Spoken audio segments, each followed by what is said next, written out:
Queridas, queridos, vamos a continuar con el proyecto de psicología para neurólogos, texto del doctor Sigmund Freud, y con este video vamos a terminar la segunda parte de este proyecto de psicología para neurólogos. Están viendo en pantalla las eh, breves palabras con las cuales el doctor Freud nombra o estructura el quinto parágrafo de la segunda parte. Recordemos, es una cuestión psicopatología, si mal no recuerdo, que se está hablando o se está estudiando las condiciones teóricas de la histeria. Ajá. Es la única, digamos, parte teórico-práctica, podríamos decirlo, de las condiciones sociales, las condiciones médicas, condiciones culturales de tiempos del doctor Sigmund Freud. Estamos hablando de que la psicopatología o la enfermedad mental, dicho con otras palabras, es simplemente una forma a través de la cual las sociedades a lo largo de la historia han nombrado a determinados individuos que se comportan de determinada manera. Ajá. En el caso del doctor Freud, no solo hablamos de histeria, sino hablamos de neurosis en general. Ajá. La neurosis se dividía en histeria y neurosis obsesiva u obsesión. Ajá. Y podemos simplemente comprender la neurosis como individuos particularmente intensos. Ajá. En el capítulo o en el parágrafo pasado vimos un caso, el caso de Emma, en el cual ella literalmente no podía entrar sola a una tienda, cualquier tienda. Y no era una cuestión, digamos, de que necesitara cuidados, no era una cuestión de que ella necesitara sentirse acompañada, era simplemente una cuestión de imposibilidad. Por supuesto, no se trataba de tampoco que se le recetara por esta condición, sino que se analizó su caso. Por supuesto, no podemos determinar que al final de su análisis ella, digámoslo así, quedó curada de su condición histérica y podía entrar libremente a la tienda que quisiera sola. Más bien fue una exposición con el afán de buscar entender la conformación de, digamos, dos estructuras que en cuestión psíquica, en cuestión de Emma, en una cuestión estructural o de conformación de la percepción, incluso podemos decirlo. No, no es una cuestión conductual propiamente, sino es una cuestión de, podemos aquí separarnos de la psicología cognitivo-conductual, la construcción del estímulo. El estímulo no es algo natural, sino el estímulo se construye. Ajá. Esto al menos de acuerdo a las observaciones clínicas, es decir, las observaciones con pacientes neuróticos, particularmente histéricos. Ajá. Ahorita vamos a continuar ya. Eh, Les comento, va a ser un estudio corto porque este es todo el parágrafo 5. A continuación, y yo creo que lo haremos inmediatamente, este video abarcará también el parágrafo 6 porque no solo tenemos esto por delante, que también pueden ver, son dos páginas, bueno, 2 páginas y media. Y también lo vamos a leer en la traducción de James Strachey o la Standard Edition. Ajá. Entonces dice, parágrafo número 5, condiciones determinantes de la proton pseudus histérica. Proton pseudos histérica. Aunque, bueno, antes de continuar, proton pseudos es como esta construcción en su momento se puede determinar o leer literalmente como eh, un error histérico, ajá, como una premisa falsa, pero no es tan falsa según lo hemos estado determinando o según lo hemos estado estudiando, de forma tal que podemos argumentar que el estímulo se construye. No es nada más una cuestión de una tienda, sino una tienda para mí, una tienda para ti, una tienda para él, una tienda para ella. Ajá. No es tanto que los tenderos se comporten de modo distinto, sino que cada uno se relaciona con los elementos del mundo de forma distinta, ajá, de forma diferente. Dice el doctor ahora sí, Sigmund Freud, aunque no es habitual en la vida psíquica que un recuerdo despierte un afecto que no lo acompañó cuando era una vivencia, tal es, sin embargo, más común en el caso de las ideas sexuales, precisamente porque el retardo de la pubertad constituye una característica general de la organización. Aquí debemos entender esta organización como la vida psíquica. Ajá, es lo que venimos estudiando. No es una cuestión de ver un vaso de los Minions, por ejemplo. Ajá. No es cuestión de ver objetos como tales, sino de atribuirles experiencias, atribuirles afectos. Ajá. Eh, es como si la vida psíquica, digámoslo así, eh, tuviera una vida o fuera una forma de vida específica, independiente de nuestra voluntad. Ajá. Ahorita, ¿a qué se refiere justamente con ideas sexuales, por ejemplo?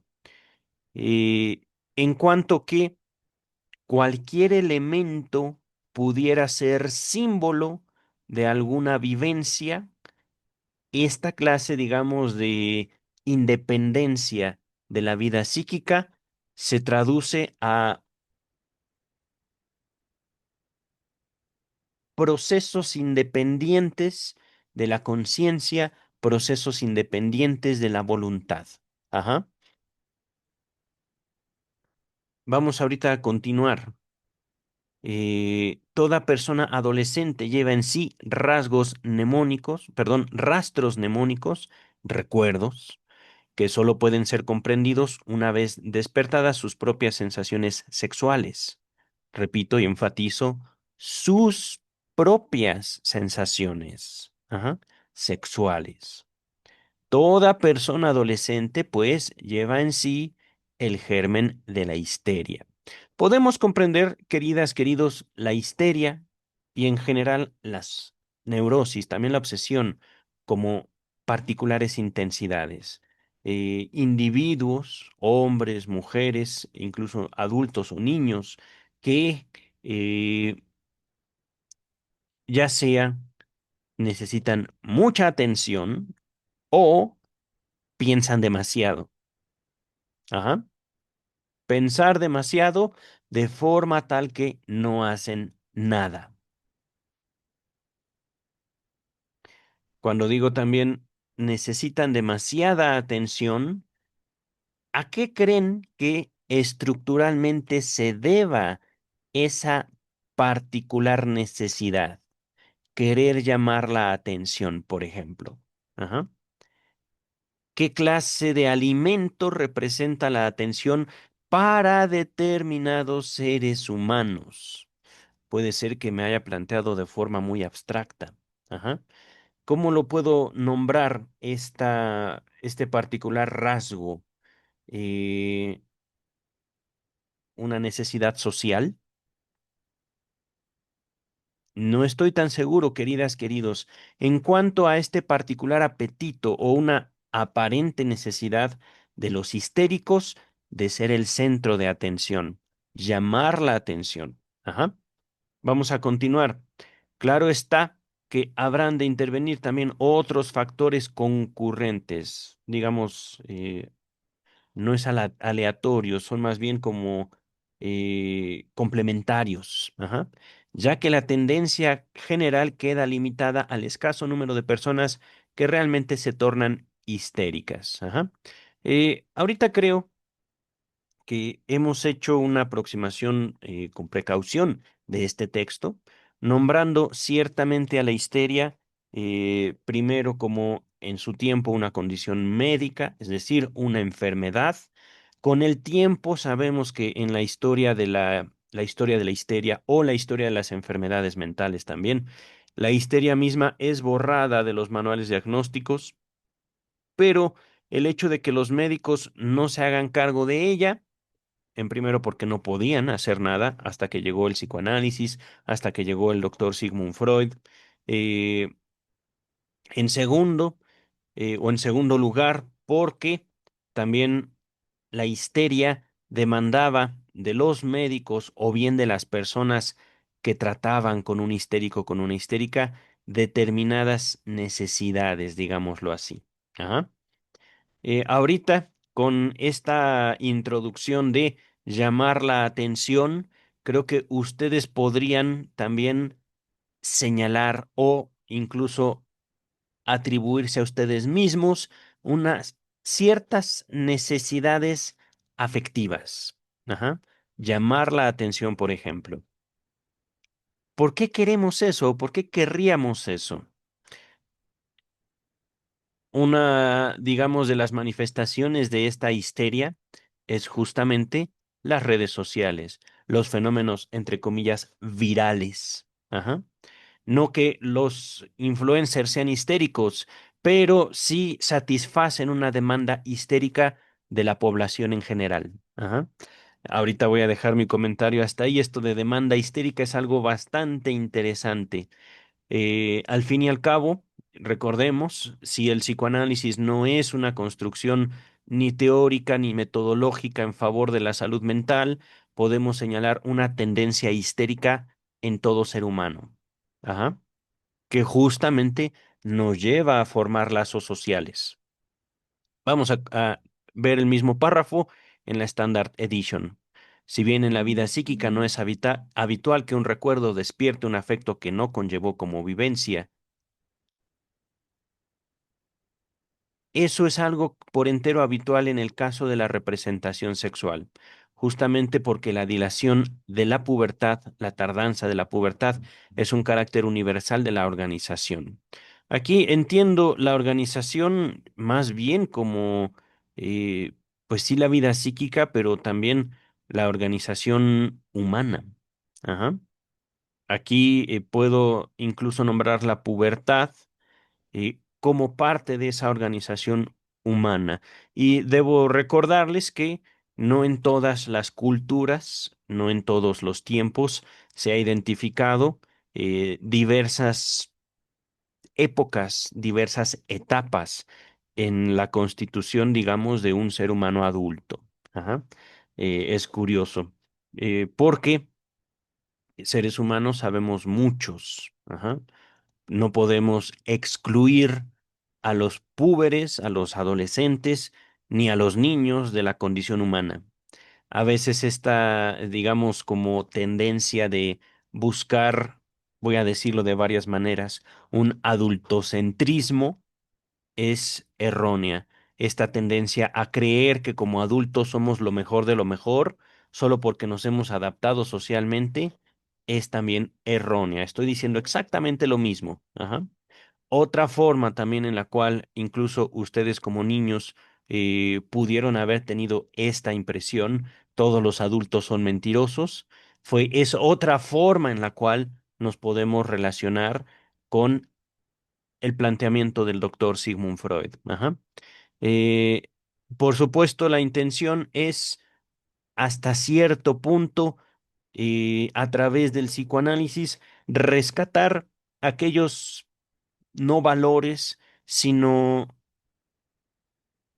cimientos, aquellas bases que nuestra propia infancia nos aportó, por ejemplo, en el gusto por vivir. Ajá.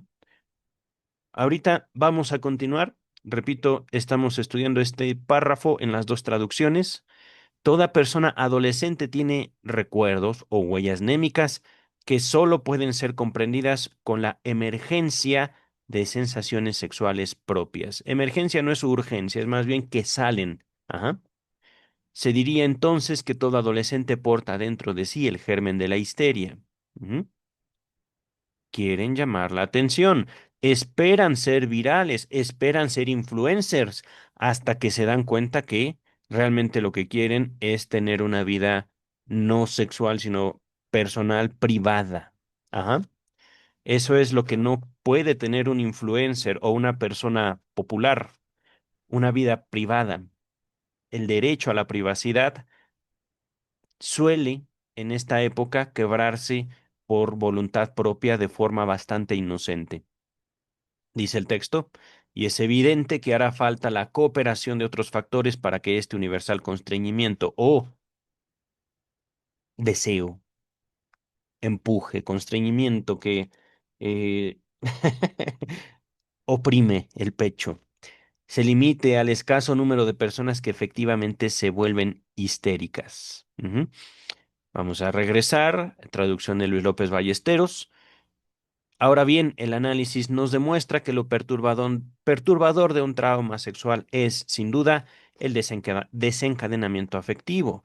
Y la experiencia nos enseña que los histéricos son personas de las que sabemos que, en unos casos, se han tornado prematuramente excitables en su sexualidad por estimulación mecánica y emocional o masturbación, y de las que, en otros casos, podemos admitir que poseen una predisposición al desencadenamiento sexual precoz. El comienzo prematuro del desencadenamiento sexual y la intensidad prematura del mismo son, a todas luces, equivalentes, de modo que esta condición queda reducida a un factor cuantitativo, intensidad. Ajá. ¿Cuánto? ¿Mucho o poco? Ajá. Ahora, antes de darles una lectura, digamos, distinta, una interpretación a esto, quisiera saber cómo definen cuál era mm, esta palabra, desencadenamiento. Ajá. No, no entiendo esa palabra. Desencadenamiento podría entenderse como una lógica, una estructura. Ajá. O bien una explosión. Un evento, ¡pum! Viene todo. Ajá. Desencadenamiento sexual precoz. Recordemos que estamos estudiando un texto prepsicoanalítico, un texto en el cual el doctor Sigmund Freud justamente estaba todavía inmerso en esta perspectiva adultocentrista, digámoslo así, en esta creencia que incluso podemos señalar existe al día de hoy, no solo de que los adultos nos hemos adaptado mejor que los niños, sino que los adultos ya no somos niños. Ajá. Poco a poco estas ideas, justamente eh, por el autoanálisis de Sigmund Freud, devendrían en una reconsideración para el planteamiento o las hipótesis fundacionales del psicoanálisis. Ajá. Es decir, en otras palabras, estamos posiblemente leyendo las últimas palabras que dedique el doctor Sigmund Freud a su hipótesis de la seducción infantil. Ajá. Es decir, la gente que fue neurótica fue porque seguramente sus papás abusaron de él o de ella cuando eran niños. Falso. Ajá. Al menos de acuerdo a no solo a una hipótesis, sino más bien a una experiencia clínica, y esto es algo que podemos rastrear aún en la práctica analítica al día de hoy, analítica y psicológica, pacientes que llegan tanto a psicoanálisis como a psicoterapia, que hemos de señalarlo como dos abordajes distintos. El psicoanálisis no es psicoterapia y la psicoterapia no es psicoanálisis. eh, Estos pacientes podrían llegar a mencionarle a su analista o a su terapeuta, es que cuando yo era niño, cuando yo era niña, me pasó esto. Ajá. Y al nombrarlo de cierta manera frente a su analista o frente a su terapeuta, el analista o el terapeuta sienten. Ajá. La diferencia justamente entre psicoanálisis y psicoterapia es lo que hace, digamos, el responsable de esos procesos con ese sentimiento. Ajá. Un analista le regresa al analizante, al paciente, eso, esa impresión que le causó su narración. un psicoterapeuta por lo general va a buscar corregir la impresión que le dio el paciente. Ajá. Corregir a veces quiere decir reprimir. Ajá. No, no, no, no, no, pero es que seguramente tu papá o tu mamá te querían mucho y por eso te daban un beso. Y el hecho de que, por ejemplo, ¿no? Un beso en la mejilla. Y el hecho de que tú en tu infancia hayas fantaseado, bla, bla, bla, bla, bla, bla, bla, eso está mal. A lo mejor hasta eres sociópata. No, queridas, queridos, recordemos justamente cómo una de las tesis fundamentales del psicoanálisis es cómo la sexualidad se atraviesa en toda la figura humana. Ajá. Y justamente eh, esta, ¿cómo decirlo? Esta estructura teórica que posteriormente sería llamada psicoanálisis, señala cómo la sexualidad, digamos, trastorna tanto a la humanidad en su conjunto como al sujeto humano individual. En el capítulo o en el parágrafo pasado vimos el caso de Emma. Ajá. Emma narra que a sus 12 años entró a una tienda, escuchó a los tenderos reírse, ella dijo se ríen de mí, de mi ropa, salió corriendo, no sin antes notar, ese tendero me gustó, ese tendero me despertó un gusto sexual, me fue atractivo, ajá, ¡fum! Se fue. Ujú. Ya después Emma narra toda una experiencia prematura, es decir, cuando era niña. Ajá, y una experiencia que no nos queda claro si fue real o si fue fantaseada. En el punto, digamos, teórico en el que nos encontramos, esa diferencia sería importante. Posteriormente, en el psicoanálisis ya no sería importante, porque aunque sea fantaseado, fue real para el sujeto. Ajá. Aquí el psicoanálisis se separa de la psicología y también metodológicamente el psicoanálisis se separa de la psicoterapia al considerar las fantasías como reales, no como algo que pudo haber pasado, sino que, es decir, no como algo que pudo haber pasado antes, sino como algo que ocurrió aquí nada más. Ajá. Y esto hablando de las fantasías verbalizadas, apalabradas. Imagínense qué sería entonces de una concepción de la mente si consideramos todas aquellas fantasías no apalabradas. Y sin embargo, esas fantasías no apalabradas, no hechas manifiestas delante de alguien capaz de escucharlas, sí se manifiestan en la conducta de la gente. Ajá. Ahorita, entonces, esto se está poniendo bueno. Segundo párrafo en la traducción estándar, en la Amorortu Ediciones. Ahora bien, el análisis indica que lo perturbador en un trauma sexual es claramente el desprendimiento de afecto. Y la experiencia enseña a conocer en los histéricos unas personas de quien se sabe, en parte, que han sido vueltas excitables sexualmente de manera prematura por estimulación mecánica y de sentimientos, es decir, masturbación. Y de quienes en parte se puede suponer que en su disposición se contiene un desprendimiento sexual prematuro. Ajá. Aquí se entiende. Ajá. Hasta cierto punto. Es que, teorizo, los histéricos fueron masturbados de infantes, abuso sexual. Ajá. Pero esto cambiaría. Cuando em, no solo se descubren otras alternativas, digamos, en la construcción de lo psíquico, sino también en la experiencia corporal. La experiencia, digamos que entre el cuerpo y la fantasía nos permite ir construyendo límites diferentes, ajá.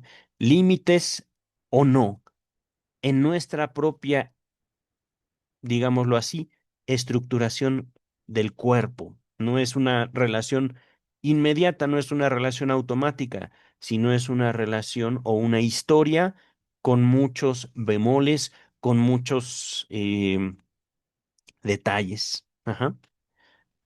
Dice el texto, comienzo prematuro del desprendimiento sexual o desprendimiento sexual intensificado prematuramente. Son a todas luces de valor equivalente. Esto queda reducido a un factor cuantitativo, intensidad. Y usaron la misma palabra. Se tradujo idénticamente por James Strachey o por Luis López Ballesteros. Ajá. ¿Cuál es el significado de esta precocidad del desencadenamiento sexual? Buena pregunta. Todo el acento debe caer aquí sobre la maduración precoz, pues no es posible sostener que el desencadenamiento sexual origine de por sí la represión, dado que ello convertiría, una vez más, la represión en un proceso de frecuencia normal. Aquí, queridas, queridos, debemos aproximarnos considerando que la represión no es un proceso necesariamente social, sino subjetivo. Ajá. Es decir, eh, tenemos que, por ejemplo, en el caso de Emma, se siente algo, hay un afecto, hay una emoción, hay un estímulo, pero un estímulo de carácter ciertamente sexual, ¿ah? Y eso despierta el miedo o despierta una sensación desagradable. Ujú. Dice el texto en la traducción estándar, pues bien, ¿en qué consistirá el significado de lo prematuro del desprendimiento sexual? Aquí todo el peso recae sobre la condición de prematuro, ya que no se comprueba que el desprendimiento sexual mismo dé ocasión para la represión. También esto convertiría a la represión en un proceso de frecuencia normal. Ajá. Podemos decir, entonces, de todo este texto, ¿cuál es la diferencia entre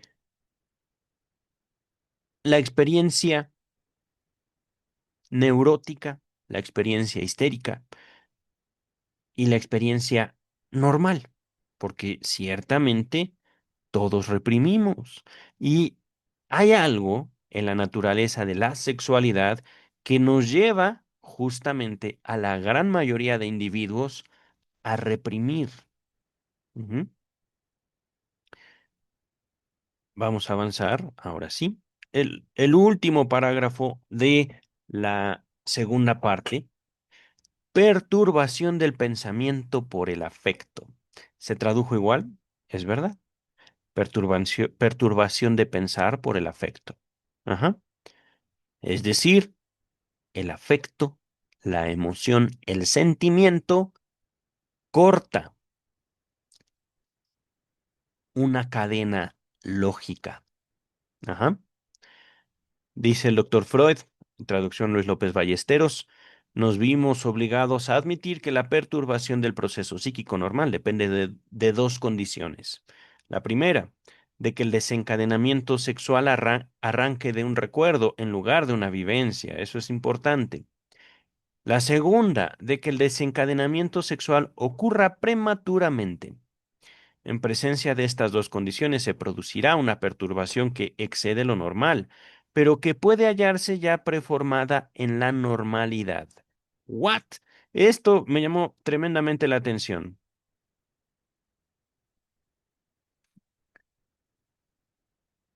Lo relaciono con aquello que acabamos de leer, de que la histeria, el germen de la histeria estaría en la adolescencia. Ajá. O bien se puede entender eso de varias maneras. Todo adolescente es potencialmente un histérico, una histérica, o bien a través de la observación de sujetos jóvenes, sujetos adolescentes, no solo podemos identificar posibles histerias, sino también rastrear en nosotros mismos como adultos nuestros rasgos histéricos. Ajá. Y es importante cuestionar lo siguiente, queridas, queridos. si la histeria no está mal por sí sola, si la histeria nos lleva justamente a la formación del lazo social, ¿cómo aprovechar nuestros propios rasgos histéricos? ¿Aprovechar en qué sentido? En el que gusten y manden. Ustedes. Ajá. Ustedes por su lado y yo por el mío. Porque ese es el punto, queridas y queridos. Eh, Lograr identificar necesidades individuales, particulares, subjetivas, dice el texto. Bueno, vamos a leer el primer párrafo en Standard Edition. Hemos debido admitir que la perturbación del proceso psíquico normal tenía dos condiciones. La primera, que el desprendimiento sexual se anudara, se relacionara a un recuerdo y no a una vivencia. La segunda, que el desprendimiento sexual sobreviniera prematuramente. Parece que en virtud de estos dos aditamentos es causada una perturbación que rebasa la medida normal, a lo cual está prefigurada también dentro, pese a lo cual está prefigurada también dentro de lo normal. Entonces, es que, fíjense, esto es un poco difícil de leer. Perturbación que excede lo normal, pero es una perturbación que está dentro de lo normal. ¿Cómo es eso, querido doctor Freud? ¿Cómo lo entienden ustedes, queridas y queridos? Ajá. Excede y al mismo tiempo lo normal lo contiene. Se los puedo plantear así. Es una posibilidad. Ajá. Y es que hay algo, queridas y queridos, en lo cual es importante señalar estos límites de lo normal, entre comillas. Lo normal, aún en las distintas sociedades, cambia. Eh, Les propongo un experimento que ustedes incluso pueden narrar. Seguramente esto lo podrán ya haber vivido. Y les propongo este experimento. En la caja de comentarios, describan qué pasó tal vez cuando ustedes u otra persona lloró en público. Lloró. Ajá. Digo, llorar es una posibilidad humana. Ajá. Y por lo general, cuando alguien llora, busca apartarse. Ajá. Al menos en la sociedad mexicana esto ocurre así. Llorar no es algo que hagamos en público. Ajá. Sin embargo, este acto de llorar, pese a ser también y una manifestación afectiva normal, ocurren cosas diferentes cuando una persona ejecuta un afecto o demuestra un afecto en público. Esto puede cambiarse de llorar a una discusión de pareja, por ejemplo, en público, a una manifestación de felicidad, de alegría. Por ejemplo, cantar en público sin que esa persona esté, digamos, ejecutando un acto musical, sino simplemente camina, va tal vez hasta bailando y hasta cantando. ¿Qué pasa con el resto? Ajá. ¿Qué pasa con los testigos de todo eso? Ajá. Por supuesto, estoy nombrando actos que no generalmente ocurren, sino que más bien son excepciones. Y esto es importante en, digamos, un escenario social. Los afectos son excepciones. Las demostraciones de algo interno, normal, son raras. Ajá. Vamos ahorita a continuar. La más cotidiana experiencia nos enseña que el despliegue afectivo inhibe el curso normal del pensamiento y que lo hace de distintas maneras. En primer lugar, pueden ser olvidadas muchas vías de pensamiento que de otro modo habrían sido tomadas en cuenta, como también ocurre, por otra parte, en los sueños. Olvido. Ajá. Es normal que olvidemos. ¿Y qué pasa, hablando de la obsesión? Que también tiene que ver con la histeria, cuando no podemos olvidar algo que queremos olvidar. Ajá. Más excepciones, queridas, queridos. Dice el texto. Así, por ejemplo, en la agitación causada por una intensa preocupación, me ha sucedido que olvidara recurrir al teléfono que acababa de ser instalado en mi casa.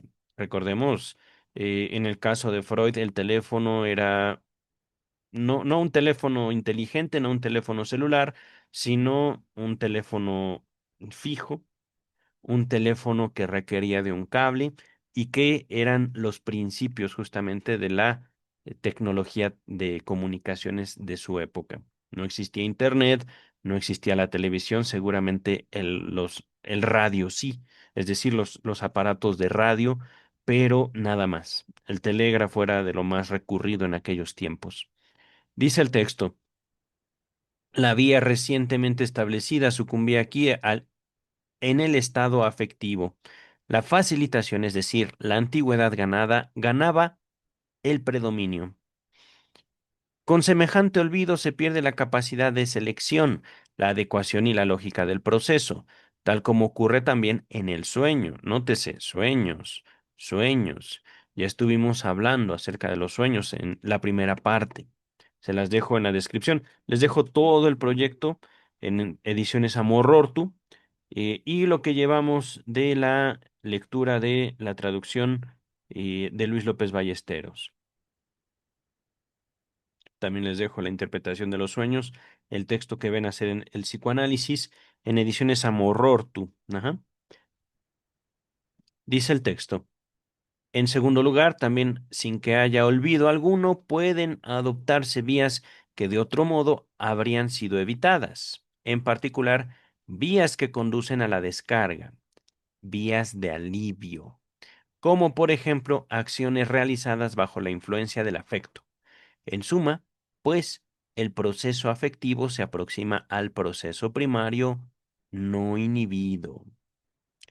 En otras palabras, queridas, queridos, sentimos para hacer.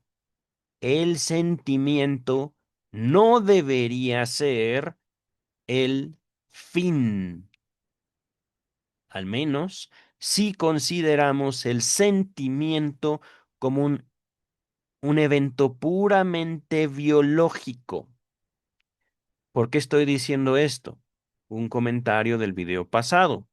Posiblemente la neurosis sea el paso evolutivo de la humanidad a su contexto social. La neurosis. Ajá. El proceso primario busca, primero que nada, la supervivencia. Ajá.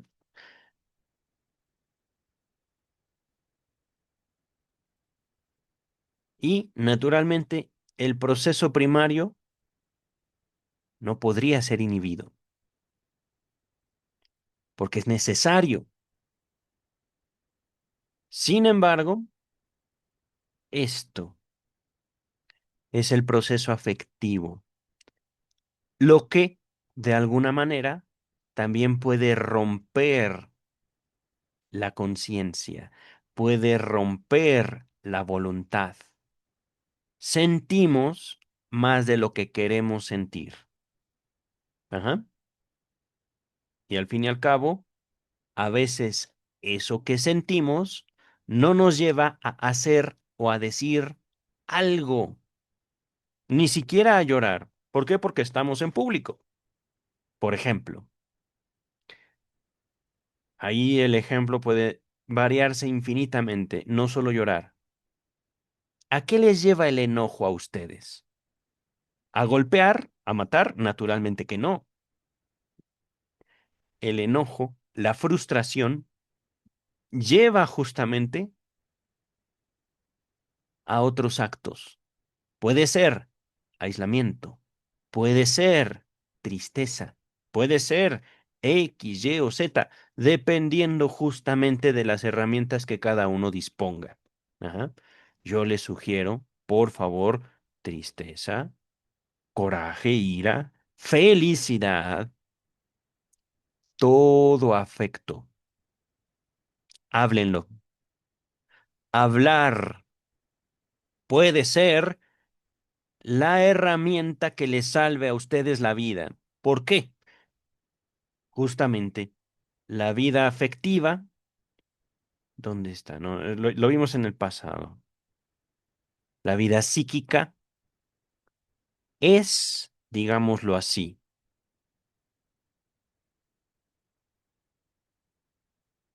un cúmulo de energía que tarde o temprano se manifiesta. La represión, como un manejo de esa energía que usualmente hacemos, puede ser que nosotros nos enfrentemos a una cantidad de energía que ya no podemos manejar. Puede ser que en algún momento, si nosotros estamos tan acostumbrados a vivir socialmente que no hablamos nada, estallemos y nos rompamos a nosotros mismos o a alguien más en mil pedazos, como una bomba de tiempo. Ajá. Por eso, queridas, queridos, el psicoanálisis no es psicoterapia en el sentido que no brinda salud mental. Brinda, digámoslo así, una posibilidad, no de represión, sino de alternativa de manejo a esa energía. Ahorita estamos o estoy planteando esta comparación entre psicoanálisis y psicoterapia.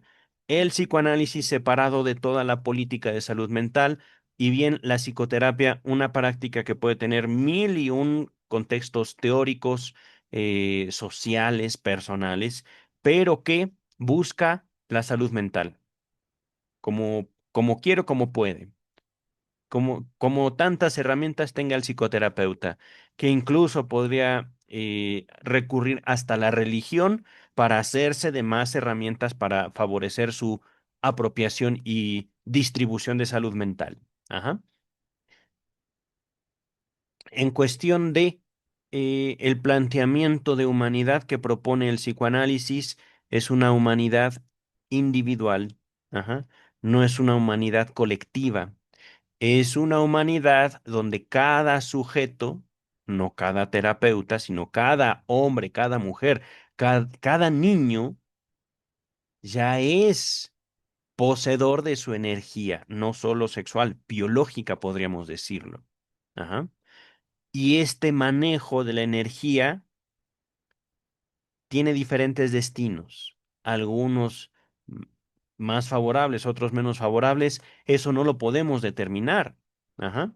Eso ya lo determinan los contextos de los individuos, pero justamente es pedirle a ese individuo, hombre, mujer, adulto o niño, que se haga cargo, que se haga responsable de eso que él o ella es. Ahorita vamos a continuar, queridas, queridos. La más cotidiana experiencia nos enseña que el despliegue afectivo inhibe el curso normal del pensamiento. Esto ya lo leí. ¿Dónde me quedé? Sentimos. Esa es verdad, aquí está. Esto fue lo último que leímos. Dice el mismo párrafo en traducción de James Strachey, Standard Edition, es de experiencia enteramente cotidiana, evidencia empírica, que un desarrollo de afecto inhiba el decurso del pensamiento normal. La emoción corta nuestro pensamiento. Y ello de diversas maneras. La primera, por olvidarse muchos caminos de pensar que de otro modo se considerarían. Esto es semejante, pues, a lo que sucede en el sueño. Por ejemplo, se me ha ocurrido en la excitación de un gran aprieto, en la emoción de un problema, en la urgencia, ajá, en la ansiedad que también Freud sintió, yo puedo sentir, ustedes pueden sentir, todo el mundo puede sentir. Olvidar servirme de, olvidar hacer uso de. En el caso de Freud, en su aprieto personal, el teléfono, que hacía poco me habían instalado. La vía reciente sucumbió en el estado de afecto, es decir, mis alternativas se vieron reducidas por sentir. La vía reciente, la facilitación, es decir, la antigüedad, llegó a prevalecer.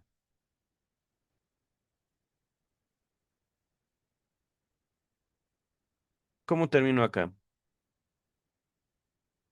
Ahí donde está.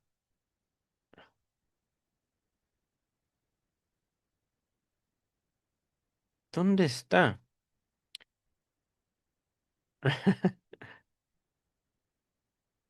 Lo acabamos de leer, tal vez lo estoy buscando en la traducción que no.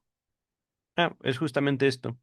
Proceso afectivo se aproxima al proceso primario no inhibido.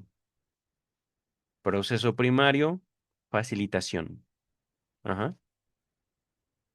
Antigüedad.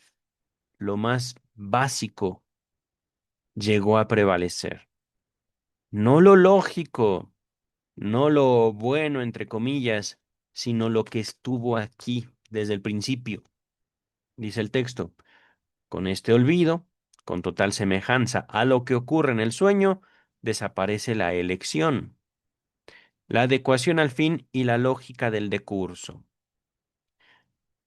La segunda, sin mediar olvido, por recorrerse unos caminos que de ordinario se evitarían, en particular caminos de descarga, acaso unas acciones ejecutadas dentro del afecto. En conclusión, el proceso afectivo se aproxima al proceso primario desinhibido, o no inhibido, es lo mismo. Ajá. Estamos por terminar, queridas, queridos. Uy, a ver. Ah, todavía falta. Dice el texto, Luis López Ballesteros. De esto se desprenden varias consecuencias. Primero, que el desencadenamiento afectivo se intensifica en el desencadenamiento afectivo se intensifica la propia idea desencadenante. Aquí hay una lógica que Freud identifica en otros y en sí mismo. Un afecto, ¡pum! Pero ¿qué fue? La chispa que determinó esa explosión. No lo sabemos con total certeza, pero fue la misma idea que explotó. No, no explotó todo, explotó la idea desencadenante, digámoslo así. La bomba no era una bomba con, digamos, un agente químico que, ¡pum!, volaba para todos lados. Una idea. Ajá. Segundo, que la función principal del yo cargado de energía, catectizado, consiste en evitar nuevos procesos afectivos y en reducir las viejas facilitaciones afectivas. Una primera aproximación de algo que veremos repetido en el psicoanálisis una y otra vez. El ser humano se puede adaptar a todo menos a sentir.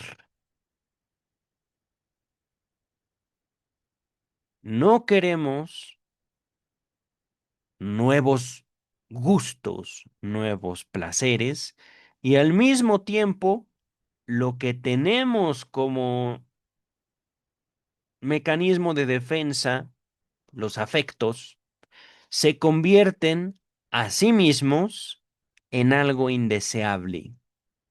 ¿Por qué?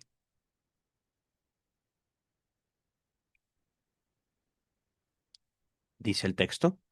Estas condiciones solo podemos representárnoslas de la siguiente manera.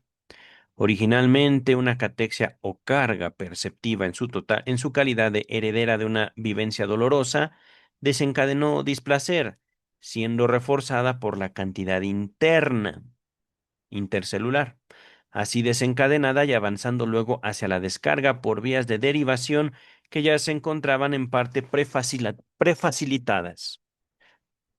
Felicitadas.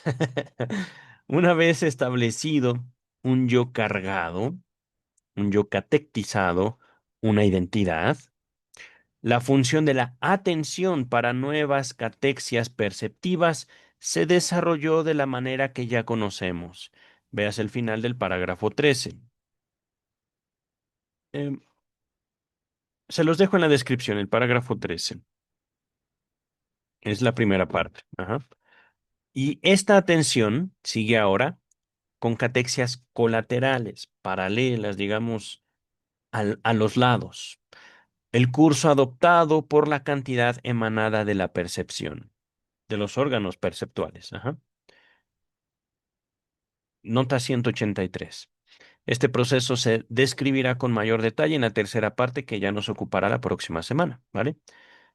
Al menos los primeros parágrafos o los primeros planteamientos. Ajá. De tal manera, el desencadenamiento de displacer queda cuantitativamente, por intensidad, restringido y su comienzo actúa para el yo como una señal de poner en juego la defensa normal, es decir, no sientas, no sientas, no sientas. Ajá. Así se evita la fácil y excesiva generación de nuevas experiencias de dolor, con todas sus facilitaciones. Es decir, por ejemplo, siento algo que puede despertarme tristeza. No, no quiero llorar, no quiero llorar, no quiero llorar. Ajá. Pum. Uno lucha contra su afecto. O no quiero enojarme, o sí me gusta, pero ahorita no, no, sí, no, sí, no, sí, no. Y estamos hablando de un gusto. Ajá. Es que estoy casado, es que no tengo tiempo, es que X, es que Y, es que Z, es que después de todo la vi y no me gustó tanto. Pretextos para no reestructurar nuestra vida. Ajá. Y estamos hablando aquí de un placer, de un enamoramiento, por ejemplo. Ajá.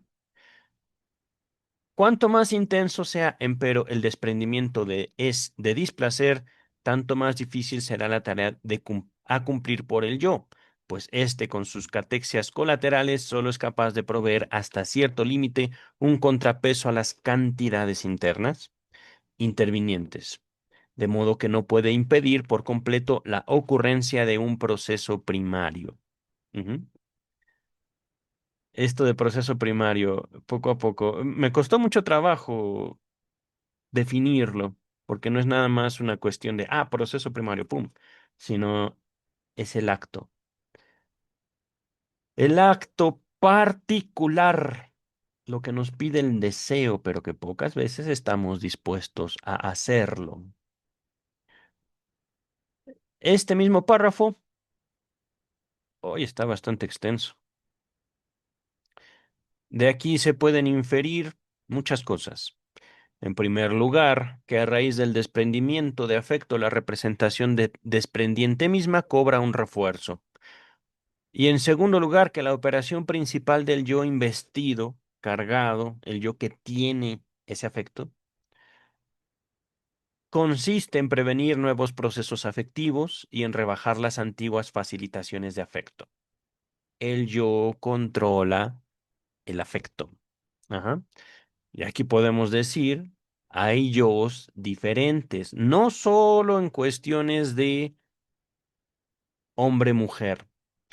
Hay, digámoslo así, estructuras yoicas que van cambiando dentro del propio individuo dependiendo del lugar donde se esté relacionando. Ajá. Dependiendo, digámoslo así, del personaje que esté interpretando en distintos escenarios. Escuela, casa y no, no solo la casa. Frente a papá, frente a mamá, frente al hermano, la hermana, etcétera, etcétera, etcétera. ¿Quién es verdaderamente el yo? Ninguno, queridas y queridos. ¿Qué es el yo? Dejaremos esa pregunta abierta para posteriores y ya más textos más en forma dentro del psicoanálisis o si gustan algo, digamos, una transmisión más individual, que para eso sirven las membresías de este canal, ¿vale? No solo para análisis individual, sino también para grupos de estudio. Ujú. Eh, Dice el texto, repito esto me parece, solo de la siguiente manera puede uno representarse la situación.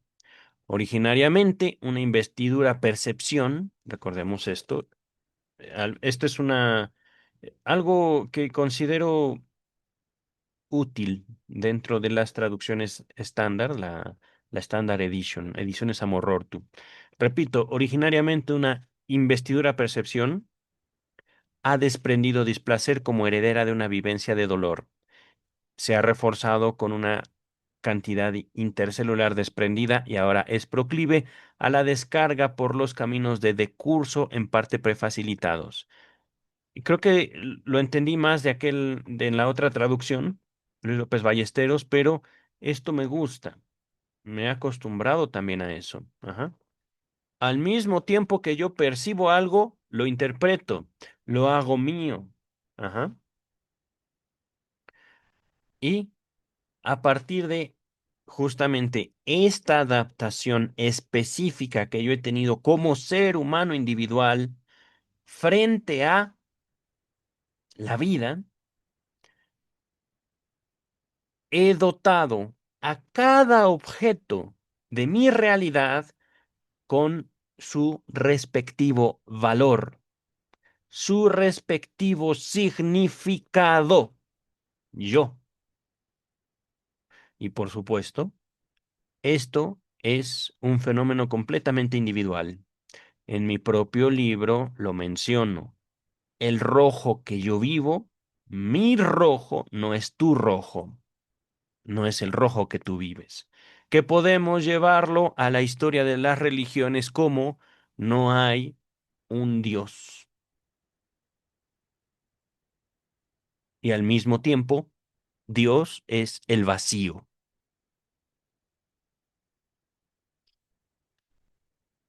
Científicamente podríamos entenderlo como mm,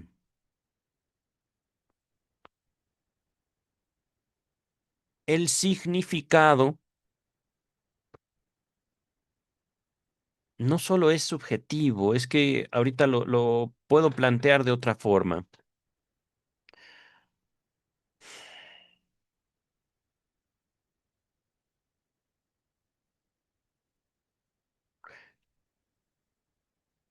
Decir que el significado es vacío es decir que el significado lo aporta el sujeto,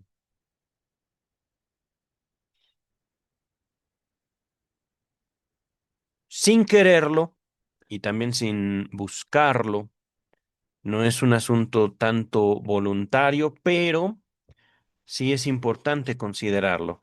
Cuando digo científicamente, quiero yo aproximarme a una cuestión matemática. Quiero yo aproximarme a una cuestión de un planteamiento abstracto. Quiero presentar esto que estoy leyendo de una manera diferente, sí, tal vez más compleja, tal vez más sencilla. Ujú. Es que aquí no puedo yo eh, hacerme pasar por ustedes, pero sí trato como de repensarlo. Una investidura percepción ha desprendido displacer como heredera de una vivencia de dolor. Se ha forzado con la cantidad desprendida, cantidad interna desprendida, y ahora es proclive a la descarga por los caminos del decurso en parte prefacilitados. Podemos también aproximarnos a este planteamiento de atrás del fin hacia el inicio. Ajá.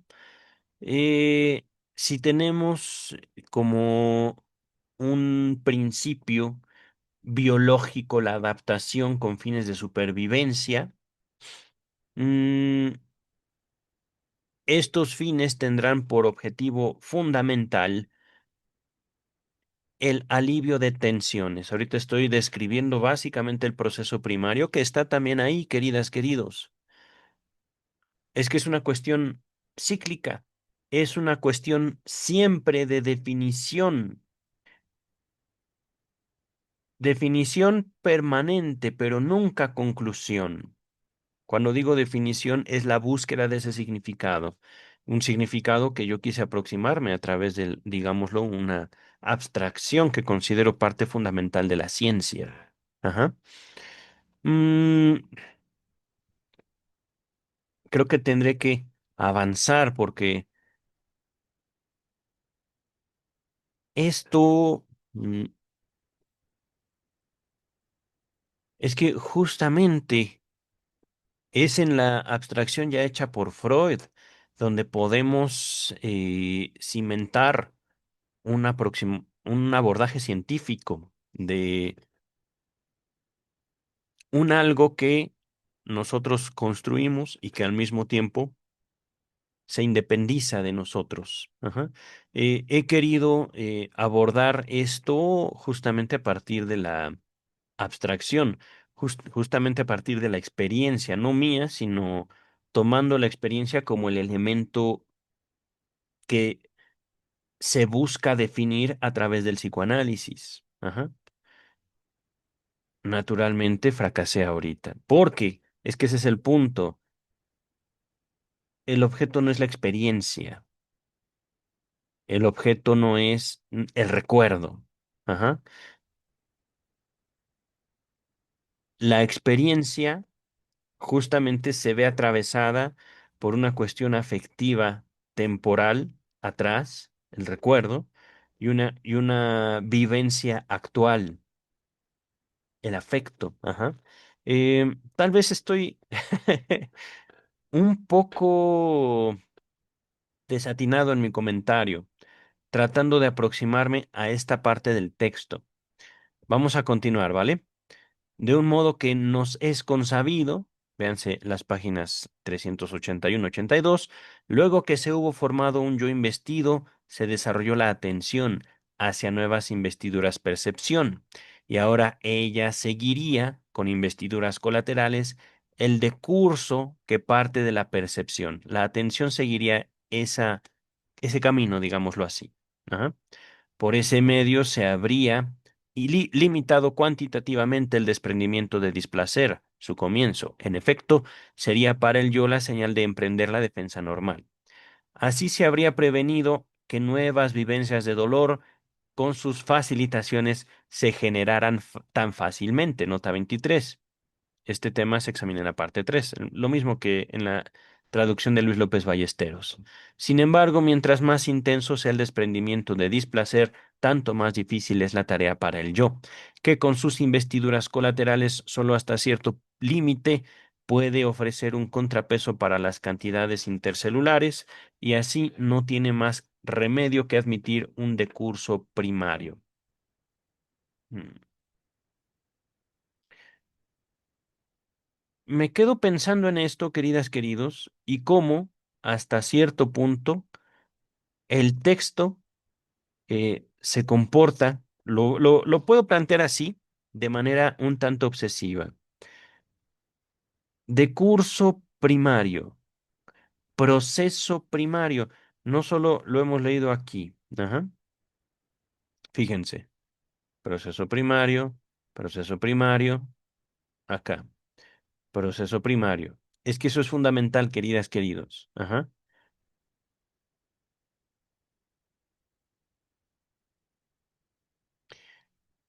Básicamente todo lo que leímos.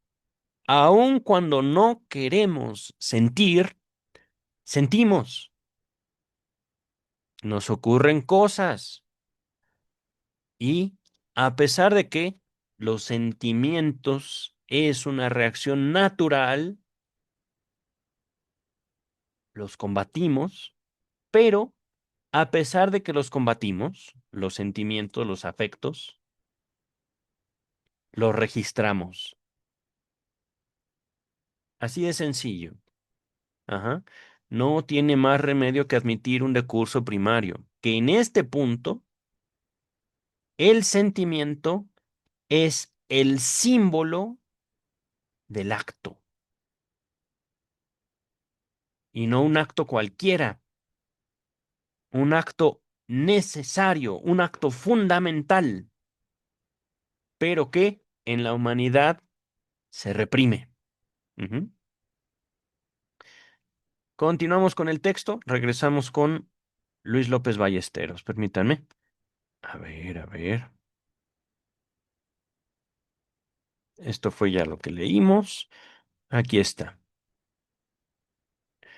Además, cuanto mayor sea la cantidad que tiende a derivarse, tanto más difícil será para el yo la labor cogitativa de pensamiento, que según todo parece indicarlo, constituirá en el desplazamiento experimental de pequeñas cantidades internas, intercelulares. Ajá.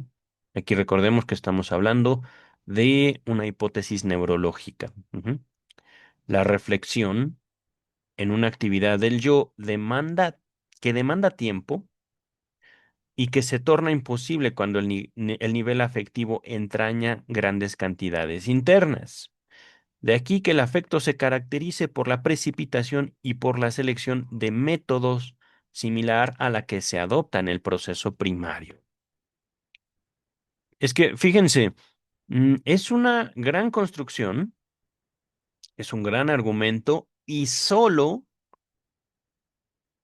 de la posibilidad de sentir.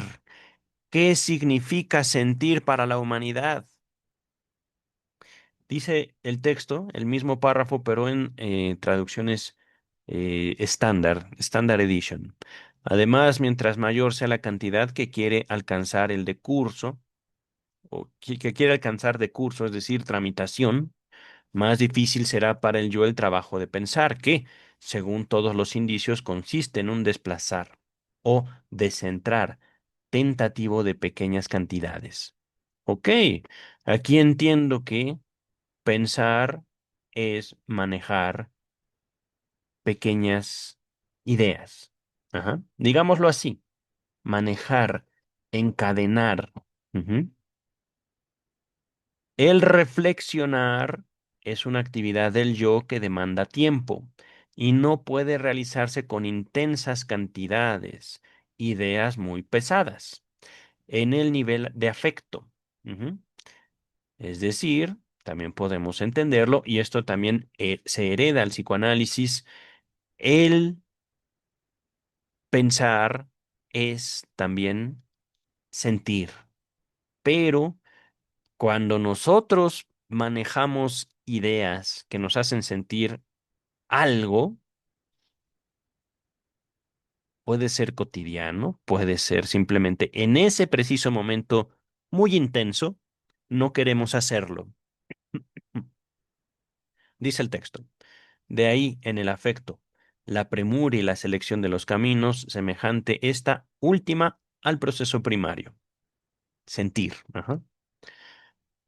Entonces, bueno, no, vamos a la traducción de López Ballesteros y ya estamos a una página más o menos. Por consiguiente, el yo procura no permitir ningún desencadenamiento de afecto, ya que con ello admitiría también un proceso primario, ajá, una necesidad. Su instrumento para este fin es el mecanismo de la atención. Si una catexia desencadenante de displacer escapase a la atención, el yo llegaría demasiado tarde para contrarrestar. Debe ser para contrarrestarla. Ajá. Fíjense, nuevamente, la función del yo, la principal función del yo al momento de querer estructurarse en un contexto subjetivo y social particular es impedir el afecto, reprimir. Ajá. Tal es, precisamente, dice el texto, lo que ocurre en la proton pseudus histérica, La atención está enfocada sobre las percepciones, que son los factores desencadenantes normales del displacer: ver, oír, sentir. Ajá. Aquí, en cambio, no es una percepción, sino una traza mnemónica, un recuerdo, la que inesperadamente desencadena el displacer. Y el yo se entera de ello demasiado tarde, ya lo sintió. Ajá. Ha permitido que se llevara a cabo un proceso primario, simplemente porque no esperaba que ocurriera. Ese es el punto, queridas, queridos. Queremos no sentir, pero al momento de recordar, no es tanto al momento de ver algo, sino que nuestro pasado, ¡pum!, nos toca. Estamos caminando en la calle, muy felices, y de repente, ¿a qué huele? Es un guisado y huele como lo hacía mi abuelita. Ah, espero que esté bien en el cielo, por ejemplo, ¿no? Por ponerles un ejemplo, estamos en el transporte público, ya no vemos, ya no olemos algo, sino vemos a alguien y ¡ay! No esperaba encontrarte aquí. O bien, nos hacemos locos y ni le hablamos. Vámonos, porque si no, oh viejo corazón, bueno, viejo o nuevo, pero no queremos sentir. Dice el texto, traducción estándar. Entonces, para el yo se trata de no consentir ningún desprendimiento de afecto, porque así consentiría un proceso primario. Su mejor herramienta para esto es el mecanismo de la atención.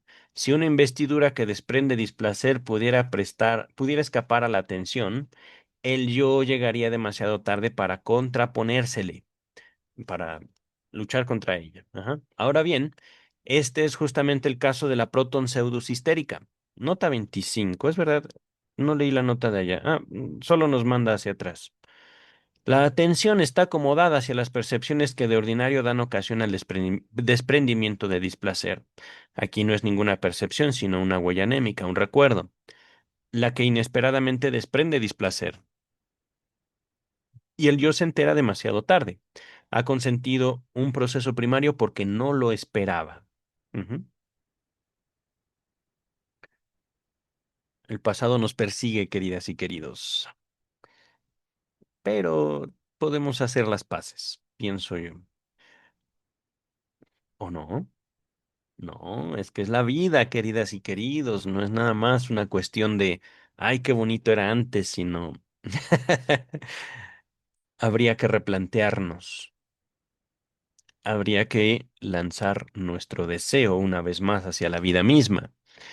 Existen, dice traducción de Luis López Ballesteros. Igual y la acabamos, ¿no? Son dos párrafos. Existen, sin embargo, también otras ocasiones en las que un recuerdo desencadena displacer, cosa que es plenamente normal en el caso de los recuerdos recientes. Ante todo, si un trama debe ser trauma, una vivencia de dolor ocurre por primera vez cuando ya existe un yo, los primeros recuerdos de todos los traumas escapan totalmente al yo, prodúcese un desencadenamiento de displacer, pero simultáneamente actúa también el yo, creando catexia colaterales. Debe ser catexias. Hay muchos errores en esta traducción. Si más tarde se repite la catectización, digámoslo así, la interpretación, la significación, la valoración que hacemos, de la traza mnemónica del resto del recuerdo, de la impresión, ajá, también se repite el displacer. Pero entonces se encuentran ya presentes las facilitaciones yoicas. Ahí tenemos justamente una de las funciones del yo, controlar la percepción. Ajá. Porque no es nada más ver, sino es recordar. Ujú. Y la experiencia demuestra que el segundo desencadenamiento de displacer es de menor intensidad, hasta que, después de suficientes repeticiones, queda reducida a la intensidad de una mera señal, tan conveniente para el yo. Nota 184, véase más adelante. Ok, gracias. Así pues, lo esencial es que en ocasión del primer desencadenamiento de displacer, no falte la inhibición por el yo, de modo que el proceso no tenga el carácter de una vivencia afectiva primaria póstuma. Tal es precisamente lo que ocurre, pero cuando el recuerdo es el primero en motivar el desencadenamiento de displacer, como es el caso en la proton pseudos histérica. Con todo esto quedaría confirmada la importancia de una de las ya citadas precondiciones que nos ofrece la experiencia clínica. El retardo de la pubertad posibilita la ocurrencia de procesos primarios póstumos, es decir, el desencadenamiento de placer, ándale, el desencadenamiento de recuerdos. Pum, pum, pum, pum, pum. Ajá. Lo inconsciente, queridas y queridos, pero así lo estoy leyendo yo. Vamos a finalizar aquí. Son dos párrafos, ¿vale? Traducción Standard Edition. No obstante, también en otros casos sucede que unos recuerdos desprendan displacer. Por cierto, que es lo que sucede con toda normalidad a raíz de recuerdos frescos. Ante todo, cuando el trauma, vivencia de dolor, sobreviene en la época en que ya existe un yo. Los primerísimos traumas se sustraen por completo al yo, es decir, los traumas originales son inconscientes. Ajá. Los traumas originales no deben buscarse propiamente en abusos sexuales, sino en frustraciones primarias, insignificantes desde un punto de vista adulto. Ajá. Es que no me dieron de comer a tal hora. Es que tuve un hermanito o una hermanita cuando yo no quería tenerlos. Es que papá se fue a trabajar y yo no quería que se fuera a trabajar, yo quería que se quedara a jugar conmigo. Es que mamá se va a dormir con papá, yo quiero dormirme con mamá, pero no, mamá se queda con papá. Es que X, Y, Z. Y ahorita estoy nombrando situaciones que posteriormente, ya estructurado el psicoanálisis, creo que se mencionan literalmente en tres ensayos de teoría sexual. Se los dejo en la descripción, pero eh, también podríamos agruparlos, estos traumas fundacionales, como los diversos complejos. Ajá. Tres ensayos. Dice el texto. Repito esto, ante todo, cuando el trauma sobreviene en la época en que ya existió un yo, acontece un desprendimiento de displacer. Pero he ahí al yo simultáneamente activo para crear investiduras colaterales. Es decir, el yo siempre está activo, queridas, queridos. Ajá. Véase, dice James Strachey, más allá del principio de placer, en la descripción. Al comienzo de la siguiente oración, en el original se lee la investidura de la huella anémica. Ajá. No quiero leerlo en alemán. Vamos a finalizar ya el texto. Si la investidura, recuerdo, se repite, también se repite el displacer, pero también preexisten las facilitaciones yoicas y la experiencia muestra que la segunda vez el desprendimiento resulta menor, hasta que con una ulterior repetición se reduce a la intensidad grata para el yo de una señal. Nota 27. Eh, Véase más adelante, gracias. Por esto, solo se trata de la inhibición del yo que no esté ausente en el primer desprendimiento de displacer, y el proceso no transcurra como una vivencia de afecto primaria póstuma, que es justamente lo que se cumple cuando, como en el caso de la proton histérica, el recuerdo ocasiona por primera vez el desprendimiento de displacer. Antes de continuar, nota 28, ya no hay ninguna otra recomendación. En el original figura subrayada esta palabra del primer desprendimiento de displacer. Ajá. Se destaca en cambio, desprendimiento de displacer. Ok,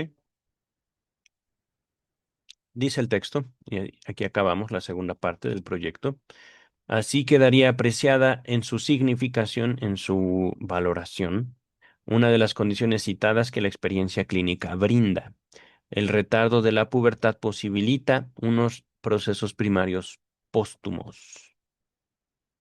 Aquí también entiendo esto de póstumos como una segunda infancia. Ajá. Pero, queridas, queridos, no solo hablamos de una segunda, sino una tercera, una cuarta, dependiendo de cada uno. Ajá. Hablamos de la pubertad en un sentido general. Ujú. Yo creo que también algo que podemos rescatar del psicoanálisis ya formal es una atemporalidad, es decir, una posibilidad de nacer de nuevo cada día. Pero esto se puede plantear y cuestionar de una y mil maneras. Estamos viendo ya la tercera parte en ambas traducciones del proyecto de psicología para neurólogos, que nos ocupará, yo creo que el resto del año 2025 y los primeras semanas del 2026. ¿Vale? Por el momento, bástenos. Nos vemos pronto, queridas y queridos. Bye.